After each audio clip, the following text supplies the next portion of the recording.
తెలంగాణ రాష్ట్రం స్వయంగా రాసుకోవడానికి మరి మనందరినీ కూడా ఆ దైవము ఆ కాలము మనందరినీ భాగస్వామ్యం చేసిందని చెప్పి నేను మనస్ఫూర్తిగా నమ్ముతా ఉన్నాను.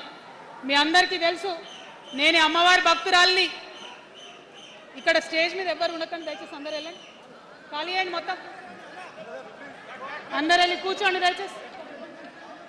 ఈ బౌన్సర్లు ఏందో వాళ్ళని తీసి వెళ్ళిపోమని.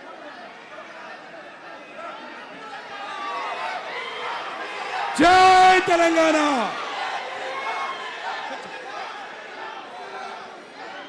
ఇవాళ ఈ సభా ప్రాంగణంలో ఉన్నటువంటి తెలంగాణ ఉద్యమకారులకు, తెలంగాణ అమరవీరుల కుటుంబాలకు, తెలంగాణ ఉద్యమంలో సర్వం కోల్పోయి అనేక రకాల కష్టాలు పడి రాష్ట్రం వస్తే చాలు అనుకొని పిడికిలు బిగించి కొట్లాడినటువంటి ప్రతి ఒక్కరికి, అదేవిధంగా సింగరేణి నుండి పెద్ద ఎత్తున తరలి వచ్చినటువంటి బొగ్గుగని కార్మికులకు,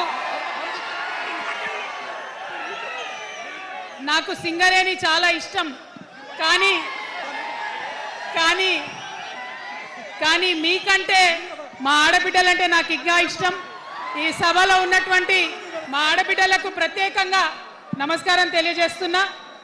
అదేవిధంగా అనేక మంది మా జెన్జీ వారియర్స్ వచ్చిండ్రు, మా యూత్ వచ్చిండ్రు, అందరికీ కూడా పేరు పేరున నమస్కారం.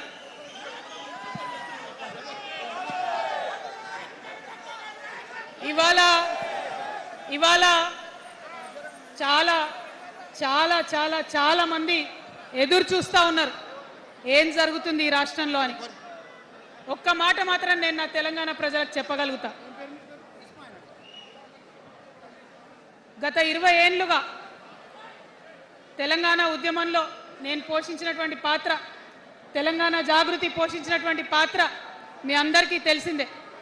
తెలంగాణ ఉద్యమంలో ఆడబిడ్డలందరినీ కూడా భాగస్వామ్యం చేయాలని చెప్పి తెలంగాణ జాగృతి నుండి బతుకమ్మను ఎత్తుకొని ఊరు వాడ తిరిగి మా జాగృతి కార్యకర్తలు తెలంగాణ సాంస్కృతిక దీపాన్ని పదిలంగా దాచిపెట్టుకున్నారు.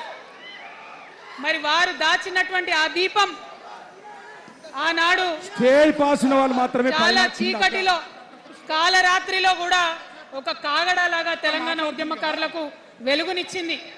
మా సింగరేణి గని కార్మికుల చేతిలో కందిలైంది. మొత్తం తెలంగాణ సమాజానికి కూడా ఒక కాంతి రేఖ అయింది. అప్పటి వరకు చాలా మంది మాట్లాడేది మా సాఫ్ట్వేర్